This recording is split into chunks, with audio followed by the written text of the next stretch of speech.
अखिलेश यादव से कुछ चाहिए, न मायावती से चाहिए, न लालू यादव से चाहिए। सिर्फ जज बनना पर्याप्त नहीं है, सिर्फ मुख्यमंत्री बनना पर्याप्त नहीं है, प्रधानमंत्री आप बना लो। एक को राष्ट्रपति बनाएंगे, एक को प्रधानमंत्री बनाएंगे, उसी के डंडे से आप सबकी पिटाई करवाएंगे, आरक्षण खत्म। सरकार बनेगी तो मलाई काटेंगे।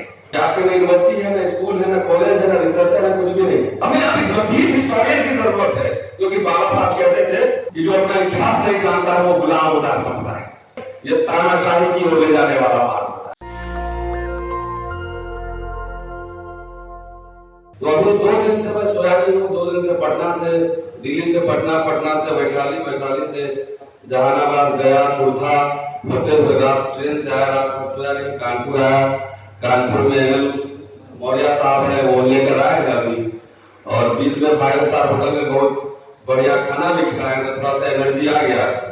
वैसे मैं थकता हूँ, ना हारता हूँ, हौसला भी नहीं हारता हूँ, लेकिन शरीर का मुझे लगता है कि थकने लगा है। फिर भी लगातार काम करते रहना पड़ता है। ठीक 11 बजे मैं यहाँ पे आ गया था, आप लोग 12:30 बजे आए। आप लोग 12:30 बजे आए, मैं 11 बजे आ चुका था, और 10 बजे फ्लाइट लेनी है, और सुबह 8 बजे क्लास भी होती है। 5 दिन जीविका के लिए काम करता हूँ कॉलेज में, और 2 दिन जो समय बचता है, जो सोशल मीडिया के हमारे साथी हैं यहाँ देख रहे होंगे, और हमारे सारे दोस्त, वो जानते हैं मेरी कोई छुट्टी नहीं होती है। 24/7 काम करता हूँ, और कई बार लगता है कि मैं क्यों ये करता हूँ। हमें छोड़ देना चाहिए काम, मुझे नहीं जाना चाहिए। 10 मिनट बोलने के लिए 48 घंटा बर्बाद करता हूं। पिछले 2.5-3 महीने में सिर्फ 10 पेज लिखा है हमने।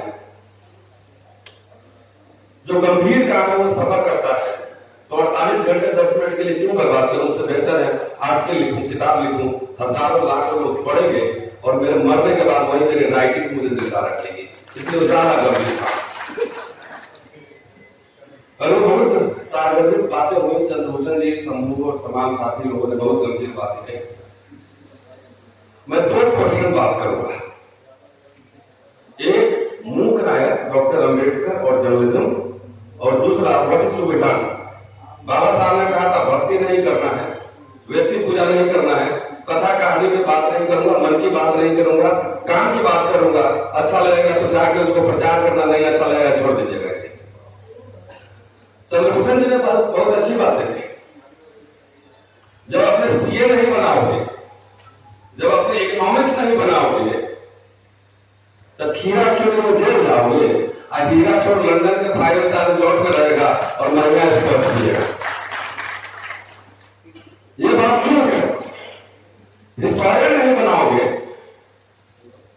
आप अपने हिस्टोरियन नहीं बनाएंगे, तो आज से 200 साल बाद लिखा जाएगा कि भारत के इतिहास में सबसे बड़ा चोर लालू यादव था, और लोग उसी इतिहास को पढ़ेंगे। जो बात मैं कह रहा हूं बहुत गंभीर बातें कह रहा हूं, और आक्रोश में भी कर रहा हूं। आक्रोश आपसे भी है, और हमें खुद अपने आप से। आज से 7-8 साल पहले एक आर्टिकल छपी थी आउटलुक में। अजीत शाही ने एक आर्टिकल लिखा था in defence of Lalu Prasad Yadav, and well research article, legal and journalistic दोनों पर्सपेक्टिव इंग्लिश में था। मैंने उस आर्टिकल का हिंदी में अनुवाद किया, और सहज भाषा में, कि कम से कम गांव-गांव लोगों तक पहुंच जाए क्या बात है। मैंने अनुवाद किया, और अपने पैसे से तकरीबन 1500 या 2000 कॉपी मैंने खुद कॉपी करा, और आरजेडी के एक मेंबर ऑफ पार्लियामेंट को मैंने गाड़ी में रखवा दी राजधानी कि आप ले जाइए, कम से कम ब्लॉक अध्यक्ष सबको ये पहुंचा दीजिएगा कि वो फोटो कॉपी करा के वो गांव-गांव लोगों तक पहुंचा दें। हमें ना अखिलेश यादव से कुछ चाहिए, ना मायावती से चाहिए, ना लालू यादव से चाहिए। मैं जो हूं काफी हूं, किसी के देने से मैं कुछ नहीं बनूंगा, क्योंकि मैं मान के चलता हूं मैं महान आदमी बनने की तैयारी कर रहा हूं। मरने के बाद मुझे जिंदा रहना, मुझे किसी ने कुछ नहीं चाहिए। 6 महीने बाद गया तो जो बॉडी मैंने दी थी, वो बॉडी आरजेडी के ऑफिस में कचरे में फेंका हुआ था। तो जब चाटुकार बनाओगे, चाहे अखिलेश हो, मायावती हो, चाहे लालू यादव हो, तेजस्वी हो, चाटुकार बनाओगे तो 1-2 नहीं, पीढ़ियां की 10 पीढ़ियां आपकी जेल जाएंगी। क्यों ये बात कही जा रही है? भारत में वो उपराष्ट्रपति हुए। चौधरी चरण सिंह पिछड़े समाज के थे, वो प्रधानमंत्री, सॉरी, चौधरी चरण सिंह प्रधानमंत्री हुए। दो राष्ट्रपति हुए, अब एक राष्ट्रपति है, पिछड़ा प्रधानमंत्री भी है। चीफ जस्टिस ऑफ इंडिया भी आपने बनाए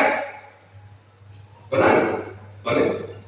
कई जजेस हाई कोर्ट के हुए, कई चीफ मिनिस्टर हुए। बिहार उत्तर प्रदेश को देख ले तो पिछले 30 साल से कथित रूप से सामाजिक न्याय वालों की सरकार रही। चाहे कल्याण सिंह हो, वो भी पिछड़े थे, चाहे मुलायम सिंह यादव हो, चाहे मायावती हो, चाहे अखिलेश यादव हो, चाहे बिहार में लालू प्रसाद यादव हो, चाहे नीतीश कुमार हो, सब मिला के सेम सोशल बैकग्राउंड। सैकड़ों आईएएस आईपीएस बनाए, डिग्गी भी बनाए, इंडस्ट्रियलिस्ट भी बनाए, जज भी बनाए, सब बनाए। Then what happened? क्या हुआ कि पूरे देश में जो इनरोड बना उसमें दक्षिण पंथ का उदय हुआ। इसका क्या मतलब है? इसका मतलब है कि सिर्फ राज सत्ता हासिल करना पर्याप्त नहीं है, सिर्फ जज बनना पर्याप्त नहीं है, सिर्फ मुख्यमंत्री बनना पर्याप्त नहीं है। प्रधानमंत्री आप बना लो, जिसे बना लो, कोई डजंट मैटर। अभी प्राइम मिनिस्टर बैकवर्ड है, राष्ट्रपति दलित है, and what is happening in the country? यही लीला जिसको हम बोलते हैं जनेऊ लीला। एक को राष्ट्रपति बनाएंगे, एक को प्रधानमंत्री बनाएंगे, उसी के डंडे से आप सबकी पिटाई करवाएंगे। आरक्षण खत्म, सीए आ गया। सीए एंटी मुस्लिम नहीं है, एंटी बहुजन है। आपको लग रहा होगा एंटी मुस्लिम है, मैंने उस पर आर्टिकल लिखा है, प्रिंट में छापा, और डॉक्टर अम्बेडकर के हवाले से लिखा है। जवाहरलाल नेहरू को जो पत्र लिखा था 1947 18 दिसंबर। तो इसका मतलब क्या है? इसका मतलब सिर्फ ये कि जब तक अपने इंस्टीट्यूशंस नहीं बनाओगे, जब तक अपने इंटेलेक्चुअल्स नहीं क्रिएट करोगे। आपका एक हाईकोर्ट का जज जेल भेज दिया, सुप्रीम कोर्ट के जज है, वो डर के हमारे बेटा को कहीं फंसा दिया, कुछ बोल नहीं रहे, उनके साथ कई मंच मैंने शेयर किया। मतलब ये है कि एक व्यक्ति के कुछ बन जाने से आपका कल्याण कुछ होने वाला नहीं है। आप मुझे बताइए, इस देश में आपने सीए बनाए कितने? आपने हिस्टोरियन बनाए, पॉलिटिकल साइंटिस्ट बनाए, सोशियोलॉजिस्ट कितने बनाए हैं? फॉरेन पॉलिसी में डिबेट करेगा आपका घर का आदमी, बच्चा इंग्लिश टीवी चैनल में जाके बोलेगा, आर्टिकल लिखेगा। Did you produce that? कितने बनाए आपने? नहीं बनाए। आपकी पराजय, आपकी हार यहां पर है।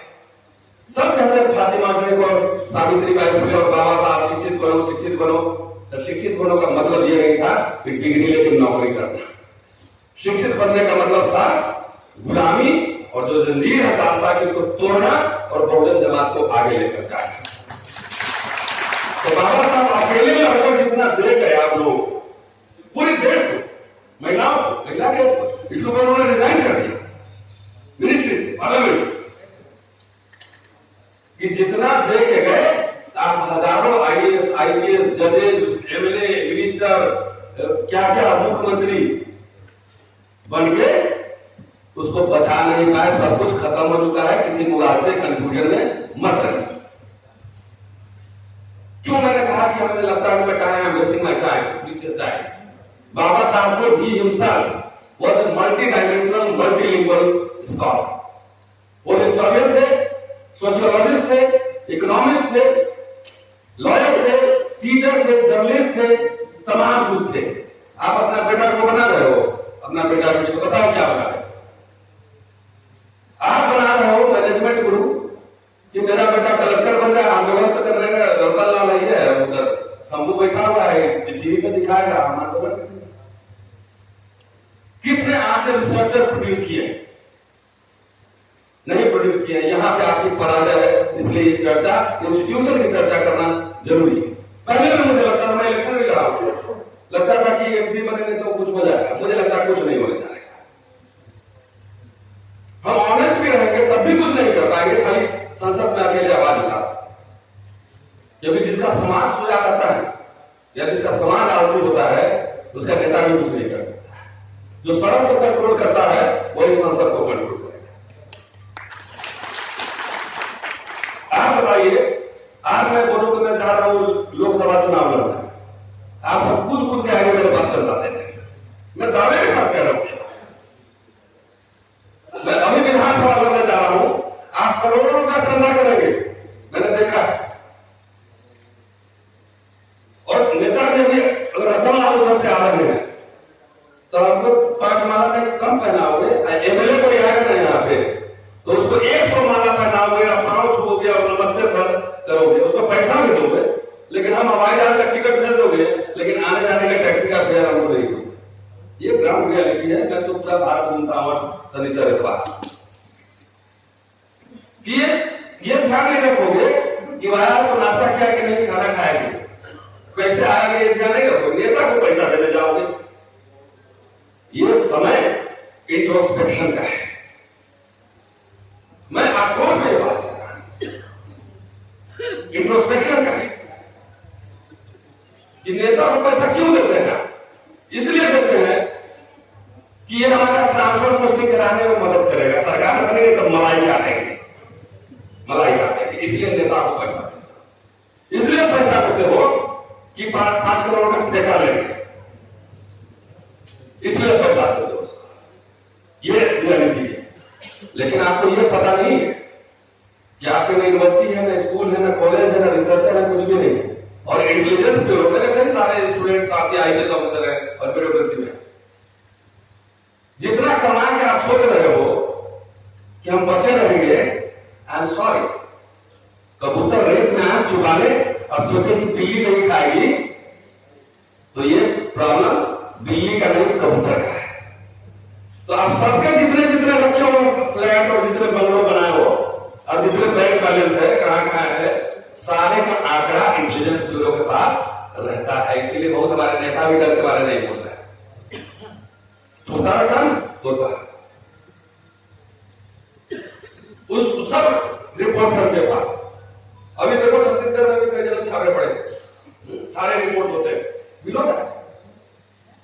अगर ये बोला जाए कि यहाँ कई छात्र, आशीष आर्य है, दीपांकर है और कई शोधार्थी, लखनऊ के बहुत सारे शोधार्थी हैं, बहुत एक्टिविस्ट हैं, बोला जाए कि 10 लाख रुपया इंतजाम कीजिए, इन छात्रों से जरा गंभीर शोध करवाना है डॉक्टर अंबेडकर के गोरिया साहब पे, आप 1 रुपया नहीं दो। मैं बोलूं कि मैं 30 साल लीव विदाउट पे जा रहा हूं, मुझे सीरियस रिसर्च करना है, मेरे सैलरी भर का इंतजाम करो, मेरा दाल रोटी चले, तो आप पैसा नहीं देंगे। इसलिए आप लोग अपना इंट्रोस्पेक्शन भी करिए। क्यों हम लोग पे प्रेशर देना है? क्योंकि मीनिंगफुल कंटेंट बोलने वाले लोग इस देश में कम है। वही 5, 7, 10 नाम दिखते हैं कि जो हर जगह जाकर बोलना है, हर जगह बात बोलना है। हमारे जैसे लोग अगर 1000 लोग होते, आप कौन क्रिएट करेगा? देने के लिए आप ही लोग के पास है और किसी के पास नहीं। तो SC, ST, OBC कर्मचारी कल्याण संगठन, वहां चंदा जाता है, बहुत सारे संगठन नाम लिख दूंगा। तो खाली अपने ही कल्याण में लगे हुए हो, अपना कल्याण, नौकरी के व्यवसाय की पहले सूट भी बना लिए, तो संगठन बना रहे हो श्रमिक कल्याण संगठन, तो अभी तक कल्याण नहीं हुआ है। तो अपने ही कल्याण में लगे हुए हो तो समाज का कल्याण कौन करेगा? ये सवाल पूछिए। क्योंकि एक बात मैं कहता हूं, सारे समाज में जाकर देखिए, RSS से सीखिए, कांग्रेस बीजेपी से सीखिए, they hire intellectual. Research think tank का काम फ्री ऑफ कॉस्ट नहीं होता है, उसको खाना होता है, कंप्यूटर चाहिए, कागज चाहिए, किताबें चाहिए। कोई हमारा नेता, हमारा सिविल सोसाइटी कभी इस तरह सोचा है कि अंबेडकर के राइटिंग्स को प्रॉपर पर्सपेक्टिव में, उनके अखबारों को कैसे उसको ले जाके पब्लिक इंटेलेक्चुअल बनाना है कि जो लिखे, पढ़े और बोले भी, पब्लिक से कनेक्ट करे। बहुत सारे लोग हैं लिखते हैं लेकिन लाइब्रेरी में रखा रहता है। कई बार लेख तो अम्बेडकर इंडिया में भी छापा, आपने सर शुक्रिया कि लेखनी कैसा। अम्बेडकर तो पढ़े हुए थे कोलंबिया में, इंग्लैंड में, लेकिन आए तो वहां पर ना मराठी में लिखना पाए। आज अगर हम बेहतर होते तो आज की चुनौतियां ज्यादा कठिन है। आज कोई गायकवाड़ नहीं है और साहूजी महाराज नहीं है। उनको गायकवाड़ को नहीं भेजा कोलंबिया तो अम्बेडकर नहीं बोलते। हमारा समाज इस दिशा में सोचे। You have to create scholars, researchers. आप उसको हार्वर्ड कैम्ब्रिज भेजने के लिए तैयारी कीजिए, नेता के पीछे लागना चाहिए। 30 साल तक देखिए ना, अल्टीमेटली जाके वो अब मठ के बाबा लोग सीएम बन रहे हैं। ये आपने तैयारी की थी? जिसको सीएम बनना चाहिए था वो लोग बैठ के सेमिनार में धरना में बिजी। एक गंभीर मसला है और गंभीर बातों को गंभीरता से लिए जाने की जरूरत है। जब शहर में बम गिरता हो तो आप अपना घर कितना भी बुलेट प्रूफ बना लेंगे ना, आप भी नहीं बचेंगे। जो काम मैं कर रहा हूं मैं इस मंच के माध्यम से करना चाहता हूं। आप मेरे से अभी 1 लाख रुपए का चेक ले लीजिए। 100 आदमी इकट्ठे हुए 1 लाख रुपए का चेक दीजिए। अब रिसर्चर तैयार कीजिए, बोलो तुम्हारा शरीर प्रोटेक्ट किया 5 साल तुमको सिर्फ रिसर्च ही करना, मैं 1 लाख रुपए देता हूं। हमें अभी गंभीर हिस्टोरियन की जरूरत है, क्योंकि बाबा साहब कहते थे कि जो अपना इतिहास नहीं जानता है वो गुलाम होता है समुदाय। कहां हमारे पास एक हिस्टोरियन नहीं देश भर में, कथा कहानी नहीं, हिस्टोरियन की बात कर रहा हूं। तो ये गंभीर मसला है और इसलिए मैं कह रहा हूं जब से पिछले 5 साल से लगातार अगर दिल्ली में होती 1 बजे तक क्लास है, उसके बाद जंतर मंतर चाहिए, कॉन्स्टिट्यूशन क्लब चाहिए, प्रेस क्लब चाहिए, इसी बीच 10 किताबें भी हमने पब्लिश की और वो कथा कहानी की नहीं, सीरियस रिसर्च हुआ। इतनी हेक्टिक शेड्यूल, इतना प्रेशर है। इसलिए मैं कह रहा हूं कि ये लड़ाई 1 दिन 2 दिन की नहीं, ये 2500 साल से लड़ाई चल रही है। तथागत बुद्ध के जमाने से चल रही है, आज भी जारी है और आज समस्या ज्यादा गंभीर है, क्योंकि आज वो सरकार वेलफेयर स्टेट रही है, सरकार ही दबाने में लगी। पहले तो सरकारें सुन भी लेती थी, कोर्ट सुन भी लेते थे, संस्थाएं सुन भी लेती थी, लेकिन आज पुष्पमित्र सोम के बाद पहली बार इस सत्ता में आए हैं। इनका ईमानदारी से एजेंडा लागू करना है कि संविधान को काट देना है, संविधान को बदल देना है, चाहे सीए हो, चाहे 10% रिजर्वेशन हो, 370 और पूरा सीरीज उठा के देख लीजिए। ये घटना नहीं, ये संकेत है कि संविधान बदलने की तैयारी। तो मनुस्मृति का संविधान और उसका पूरा पृष्ठभूमि सीए एनआरसी में है।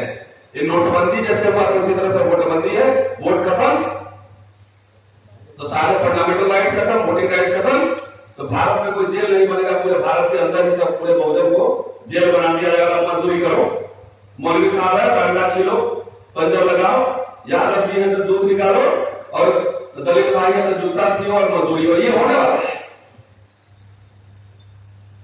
ईमानदारी से बात। तो ये समय है गंभीर चिंतन मनन का। जैसे आप सेमिनार करते हैं, बुलाइए 2 वक्ता बुलाइए, हम लोग आएंगे दोपहर बैठे, उनसे 1-1 घंटा का लेक्चर लीजिए और उसके बाद हम लोग डिबेट करें इस इश्यू में। अरे एक बार में नहीं उनका भाषण दिए चले गए, यहाँ इतने पढ़े लिखे लोग हैं, इसमें चिंतन मनन गंभीर इश्यू को उठाया जाए और उससे कुछ आउटकम निकले। ये शिव जी का बराती का हम लोग 40 लोग सब लोग बोलते हैं, पता लगा अंतिम में ठीक फाइनली कुछ निकला नहीं, आप बोले चल दिए। तो इसलिए इस गंभीर चिंतन की जरूरत है। मैं जहां जा रहा हूं, अभी मैं एक कार्यक्रम से बोल गया है लखनऊ में, जहां जा रहा हूं कम से कम पिछले 2.5-3 महीने 25-30 सभाएं हमने करी है भारत के विभिन्न कोनों में, दिल्ली में। हर जगह संविधान का प्रस्तावना उद्देश्य का बड़ा डाला है। इसके क्या मायने? इसके 2 मायने कि संविधान खतरे में है। अगर ये आपको नहीं दिख रहा है, as a student of history मुझे दिख रहा है, खतरे में इसलिए रटवाया जा रहा है। दूसरा, इसी बहाने सीए के बहाने घर घर में बाबा साहब संविधान और ये प्रस्तावना चला गया। मुस्लिम महिलाएं जिनको डीपोलिटिसाइज कर दिया गया था, आज के दिन वो सबसे ज्यादा पोलिटिसाइज हो चुकी है। और जो यूनिवर्सिटी में डिग्री उनको नहीं मिल सकती थी जितना ट्रेनिंग, उतना ट्रेनिंग जो है सीए एनआरसी कानून ने वो कर दिया।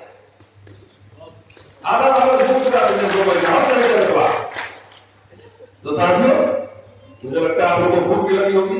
अंबेडकर साहब के मूक नायक जो बात कहनी थी कभी और कहूंगा, और एक लाइन एक पंक्ति सिर्फ कह के मैं आपको 1-2 पंक्ति में समय इजाजत दे रहा हो तो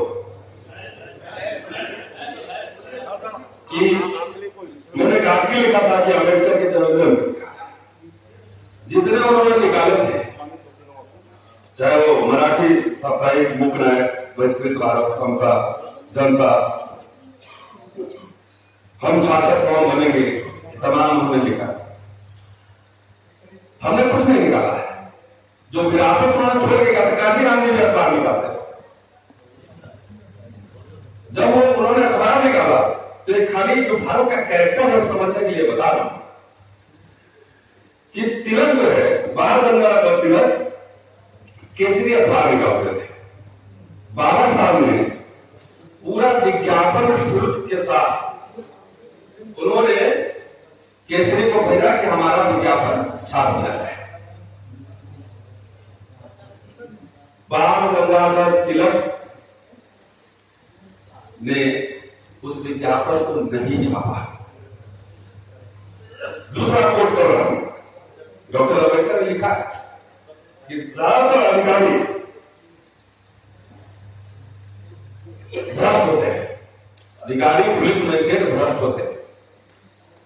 अगर भ्रष्ट ही हो तो कोई बात नहीं है, भ्रष्ट हो तो कोई भी पक्ष कर ही सकता है, लेकिन वो भ्रष्ट होने के साथ साथ पक्षपाती होते हैं। और जब जब उनके बुद्धि और विवेक का इस्तेमाल करना होता है, वो बहुजनों, अल्पसंख्यकों, अस्पृश्यों के खिलाफ करते हैं। मैं तो सुप्रीम कोर्ट में लड़ा हूं, हम लोग कहते हैं ना जन्म पालिका, मैं तो मुकदमा कई मुकदमे लड़ चुका, Delhi high court, supreme court, everywhere. उस जज को कुर्सी से हटा दीजिए। अब बोलिए कि ऐसे हिस्टोरियन मैं आपसे बहस करना चाहता हूं, बहस कर लीजिए। नहीं, show me your face, I will show you the rules. और एक बात और आप समझिए, बाबा साहब के जमाने में इतने कोट टाई वाले लोग नहीं थे जिनका शर्ट में चमक रहे हैं। आज आपकी संख्या बढ़ी है, आप मर्सिडीज में भी चल रहे हैं, कुछ लोग नहीं, कुछ लोग जो है रेबन भी लगा रहे हैं, मुझ भी हट रहे हैं, बुलेट में चल रहे हैं, मर्सिडीज में चल रहे हैं। तो इस संकट बढ़ेगा, क्योंकि बाबा साहब ने लिखा है कि किसी हिंदू से पूछो, हिंदू मतलब सरल हिंदू, कि एक अस्पृश्य के जीवन में सुधार हो रहा है, वो अच्छे कपड़े पहन रहा है, अच्छा नामकरण कर रहा है अपने बच्चों का, अच्छा खाना खा रहा है, अच्छा मकान में रह रहा है, अच्छा गाड़ी चल रहा है,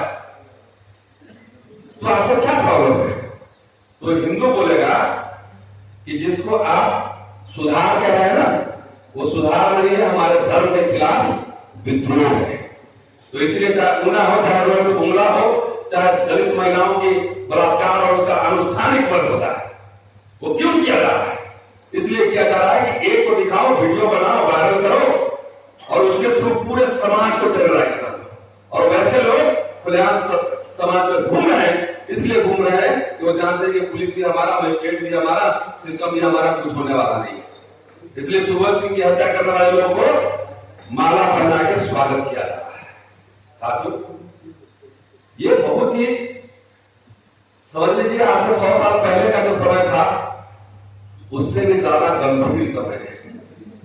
ये सैटेलाइट व्हाट्सएप का युग है और इसी पे आधा काम जो है हो जाता है। तो जब तक मेरा कहना है, बात बहुत कहने की, लेकिन I think we all are tired और खाना भी आप लोग खाना है और सब लोग थकेंगे। कभी इत्मीनान से बुलाइए, 2 घंटे चर्चा करें, खाली मीडिया पे, कि मीडिया का मतलब खाली कैमरा और माइक लेके चलना नहीं होता। कंटेंट एनालिसिस होता है, इंटेलेक्चुअल डिबेट होता है, रिपोर्टिंग नहीं होता। इसलिए मैं अपने मीडिया, हमारा तो सब सोशल मीडिया वाला साथी है, इन्हीं के माध्यम से हम आप लोगों के बीच पहुंचते हैं। लेकिन बार बार आगाह करना चाहता हूं आप सबको कि व्यक्ति पूजा, 25 नवंबर 1949 को बाबा साहब ने कहा कि व्यक्ति पूजा से बचे।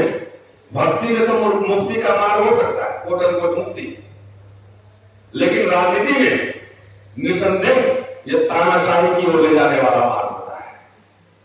इसलिए अपने नेता से भी सवाल पूछने की आदत डाली।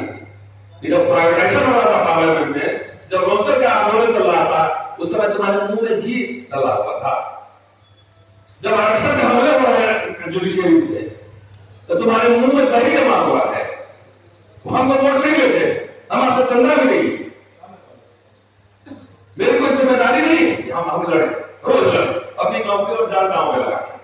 नेता जिसको चंदा देते हैं, जिसको वोट देते हैं, उससे सवाल क्यों नहीं करते, उसका घर क्यों नहीं घेरते हैं कि जब रोस्टर का विश्वविद्यालय में आपके बच्चों की हितों की हत्या हो रही है, उस समय ट्विटर में नहीं आ रहा है। ट्विटर में भी तो लिख देते दो लाइन, वो भी नहीं आ रहा है। तो सड़क पर संघर्ष करेगा रतन लाल, शंभू, आशीष बैठा हुआ, सब बैठा हुआ, साहब बैठे उधर हमारे पुराने चंद्रभूषण जी, सब लोग, हम लोग संघर्ष करेंगे एयर कंडीशन में बैठ के मलाई मार दो तुम। तो ये सब चलने वाला नहीं है। 2 साल में तो कपड़ा बदल लेते हो, नेता नहीं बदलोगे, नेता भी बदलते रहो। दिवाली के समय घर का वाइट वाश कराते रहो हर साल, नेता ढूंढते रहोगे 40 साल तक। एक ही नेता आपकी गुलामी दृष्टि है। सवाल उठाओगे, सवाल उठाओ। हमें ना वोट लेना है ना चंदा लेना है, लेकिन मैं समझता हूं कि whatever I am, it is because of the contribution of Baba Saheb. तो मैं अपनी ऐतिहासिक जिम्मेदारी, नैतिक जिम्मेदारी समझकर, मेरे भी बीवी बच्चे, आप समझ सकते हैं कि 2 दिन मैं फ्राइडे शाम में फ्लाइट लेता हूं, संडे को 1 बजे 2 बजे रात में पहुंचता हूं, 8:50 मेरी क्लास होती है। लगातार मैं अपनी जिम्मेदारी समझ रहा हूं, मैं किसी का एहसान भी नहीं करना। जब तक एनर्जी अलाउ करेगा, जब तक लगेगा ये करना है, तब तक करेंगे, तो घर में बैठ के रिसर्च करेंगे। मैं इसलिए कह रहा हूं, मैं आई एम अप्रोचिंग 50, 23 साल बढ़ा चुका। अगर समाज मेरा साथ होता अभी, तो मैं नौकरी नहीं ज्वाइन कर देता और फुल टाइम रिसर्च करता, फुल टाइम बोलता और लिखता। लेकिन समाज में नहीं क्या होगा, मैं नौकरी करने के लिए नहीं कर रहा। कारण है पूरे रीइन्वेंट करना। महात्मा शेख, सावित्री बाई फुले, साहूजीमा, पूरे इंटेलेक्चुअल ट्रेडिशन को रीइन्वेंट करना है। दलित के माइग्रेशन पे, पाकिस्तान पे डॉक्टर अम्बेडकर ने क्या लिखा? 2.5-3 महीना हो गया सी आंदोलन से, एक दलित इंटेलेक्चुअल ने नहीं लिखा। इंटेलेक्चुअल बैंकरप्सी है। तब प्रधानमंत्री को क्यों कहना पड़ा कि इससे दलितों को लाभ होगा?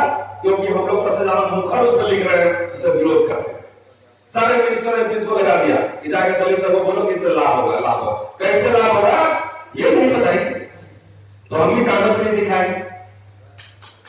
जरा नहीं बताएंगे तो हम भी कागज नहीं। तो साथियों, थोड़ा सा गुस्से में भी हूं, इतना थकता हूं, इतना मैं रात भर सोया नहीं हूं। और मैं 11 बजे टाइम दिया, मैं मास्टर हूं, 8:50 क्लास में, 8:50।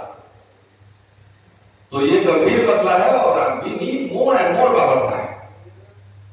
काशीराम जी पहुंचे, बाबा साहब पहुंचे, और वैसे लोग चाहिए जो अपने शत्रुओं को पहचाने। सत्ता के लाभ के लिए, सुख के लिए हम जाके किसी से भी हाथ मिला लेंगे। तो बिकना होता तो लोकसभा में मैं भी होता है, ये सब कुछ जानता है। इस शत्रु को पहचानो। व्यक्तिगत मुक्ति संभव है। अगर मैं चाहूं तो मैं मंत्री मुझे बनना है, हमको कौन रोकेगा? जाके खाली अपना रेट थोड़ा सा झुका लेना है और जितना बोलते हैं थोड़ा टोन कम कर देना है, नमस्ते जो करना, मंत्री बन जाए, कौन रोकेगा? हमारे जैसे लोगों को तो चाहिए उनके पास, लेकिन नहीं, वो रास्ता हमारा नहीं। वो हमारे गुलामी और हमारे समाज की गुलामी का रास्ता है। हमारा असली रास्ता वही है जो हम कर रहे हैं। शुक्रिया साहब। नेशनल दस्तक की आपसे गुजारिश है कि अगर इसको बचाना चाहते हैं तो नेशनल दस्तक को सब्सक्राइब करने के लिए रेड कलर के सब्सक्राइब बटन को दबाएं, फिर बेल आइकन की घंटी दबाएं। नेशनल दस्तक को बचाने के लिए बहुत जरूरी है कि हर खबर को शेयर करें, लाइक करें, कमेंट जरूर करें।